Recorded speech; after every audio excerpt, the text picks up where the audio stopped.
Assalamualaikum warahmatullahi wabarakatuh. Saya Cica Anastri Dewi. Di sini saya akan menjelaskan tentang administrasi personalia guru dan pegawai. Dengan adanya administrasi personalia guru dan pegawai yang baik, kita dapat mencapai tujuan yang lebih baik, yaitu lebih efektif dan lebih efisien.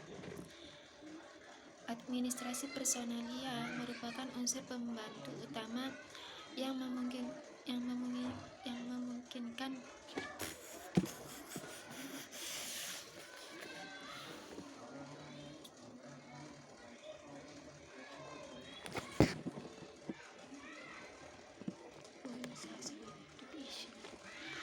Assalamualaikum warahmatullahi wabarakatuh. Nama saya Cica Anastri Dewi. Di sini saya akan menjelaskan tentang administrasi personalia guru dan pegawai. Dengan adanya administrasi personalia guru dan pegawai yang lebih baik, kita dapat mencapai tujuan usaha kita dengan lebih baik, yaitu lebih efektif dan lebih efisien. Administrasi personalia merupakan unsur pembantu utama yang memungkinkan murid berprestasi dalam proses belajar mengajar. Pengertian administrasi personalia. Personil dalam arti luas meliputi semua unsur manusia yang tercakup dalam kegiatan administrasi, yaitu guru, pegawai, dan murid. Setiap kelompok personalia tersebut mempunyai tugas dan tanggung jawab masing-masing serta hubungan kerja yang jelas.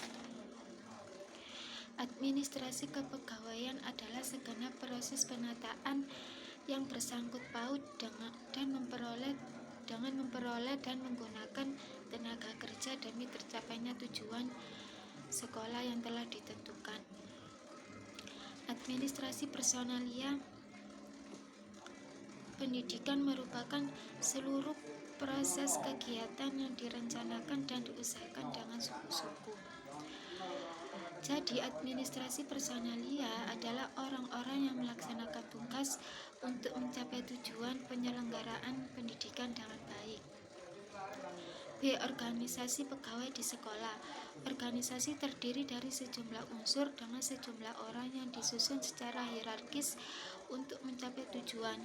Ciri-ciri organisasi adalah: 1. Adanya pekerjaan yang dikerjakan. 2. Adanya pembagian pekerjaan yang menuntut koordinasi di antara anggota kelompok. 3. Ada unsur-unsur tambahan yang memberikan dinamika kepada organisasi melalui interaksi tertentu. Berdasarkan pembagian pekerjaan, personil sekolah dibagi menjadi 2. 1. Pegawai edukatif. Pegawai edukatif yaitu pegawai yang bertanggung jawab dalam kegiatan belajar mengajar, baik di dalam kelas secara langsung maupun tidak langsung.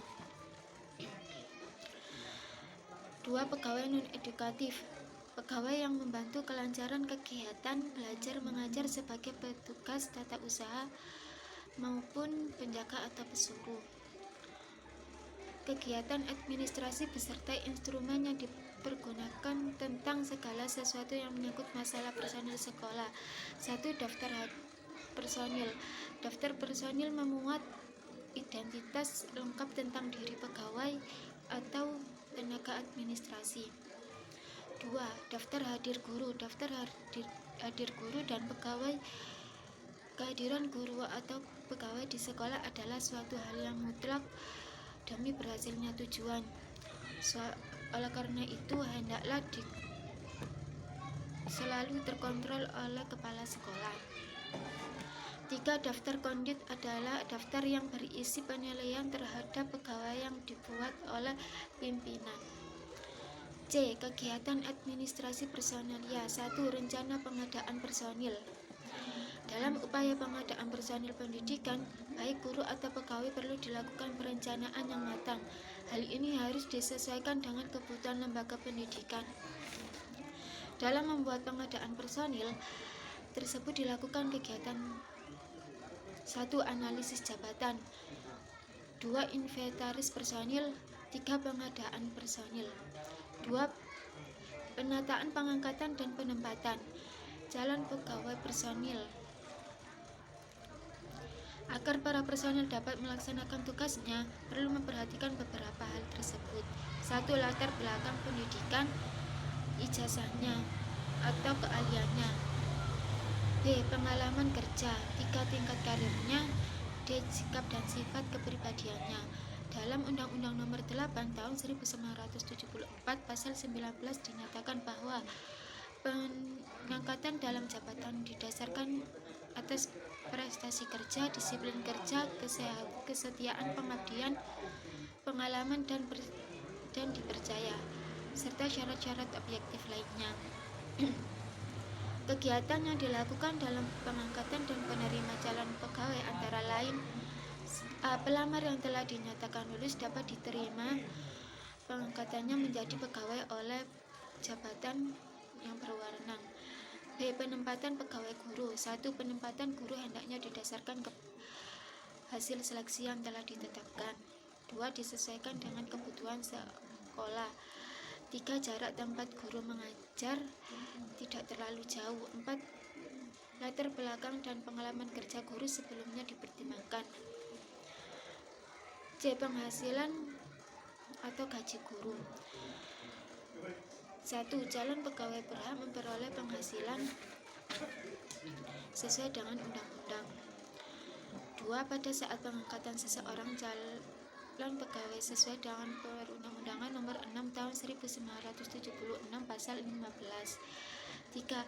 Hak gaji tersebut mulai berlaku pada saat calon pegawai secara nyata melaksanakan tugas. 3. Kenaikan pangkat. Ada berbagai jenis kenaikan pangkat, yaitu 1. Kenaikan pangkat reguler, 2. Kenaikan pangkat pilihan, 3. Kenaikan pangkat istimewa, 4. Kenaikan pangkat pengabdian. 4. Pengembangan karir dan peningkatan mutu tenaga pendidikan. A. Pentingnya pengembangan karir. Pengembangan karir tersebut diharapkan 1. Mutu dan antusias guru dalam melaksanakan tugas. 2. Mutu pendidikan sekolah akan meningkat. 3. Pelaksanaan administrasi sekolah kegiatan berjalan dengan baik. B. Beberapa aspek yang perlu diperhatikan dalam pengembangan karir pendidikan adalah 1. Pemahaman akan tujuan pendidikan dan pengajaran secara jelas dan konkret. 2. Kemampuan memilih bahan pengajaran. 3. Kesanggupan untuk memahami problem, minat, dan kebutuhan dalam proses pembelajaran. 4. Kesanggupan untuk mengorganisasi bahan dan pengalaman belajar yang ada. C. Moral kerja dan produktivitas kerja. Ada beberapa faktor yang mempengaruhi tinggi rendahnya kerja seseorang. 1. Faktor minat atau perhatian terhadap pekerjaan. 2. Faktor gaji. 3. Faktor status sosial dari pekerjaan. 4. Tujuan yang mulia atau tingkat pengabdian yang dipunyai. 5. Faktor suasana dan faktor hubungan kemanusiaan yang ada di pekerjaan. D. Kesejahteraan pegawai. Sebagai usaha meningkatkan kesejahteraan pegawai negara sipil sebagai berikut: taspen, akses atau asuransi kesehatan, dan juga dapat mengikuti usaha yang dirancang oleh pemerintah. E. Pembinaan, pemberhentian, dan pensiun. Kepada setiap pegawai negeri sipil diberikan kemungkinan untuk dapat pindah dari satu ke tempat yang lainnya karena suatu alasan. Ada beberapa hal yang terjadi pemberhentian pegawai negeri sipil tersebut, antara lain permintaan sendiri, mencapai batas usia, menyalahgunakan wewenang, penyederhanaan organisasi, meninggal dunia atau hilang. F. Kode etik. Kode etik jabatan guru. Kode etik tenaga keguruan adalah sekumpulan peraturan mengenai etika seorang guru. Kode etik tenaga keguruan berdasarkan falsafah Pancasila yang terkandung dalam UUD 1945. 1. Guru berbakti untuk membimbing anak didik seutuhnya dalam usaha membentuk manusia pembangunan yang berpancasila. 2. Guru memiliki kejujuran dalam menerapkan kurikulum sesuai dengan kebutuhan anak didik masing-masing. 3. Guru mengkomunikasikan informasi tentang anak didik dan menghindari bentuk penyalahgunaan wewenang atau kekuasaan. 4. Guru menciptakan suasana kehidupan sekolah dan memelihara hubungan dengan orang tua murid sebaik-baiknya bagi kepentingan anak didik. 5. Guru memelihara hubungan baik dengan masyarakat sekitar sekolahnya. 6. Guru secara tersendiri atau bersama-sama berusaha mengembangkan dan meningkatkan mutu profesinya. 7. Guru menciptakan dan memelihara hubungan antar sesama guru. Demikian dari saya. Apabila ada salah kata atau kata-kata yang kurang berkenan di hati Anda, mohon maaf sebesar-besarnya. Assalamualaikum warahmatullahi wabarakatuh.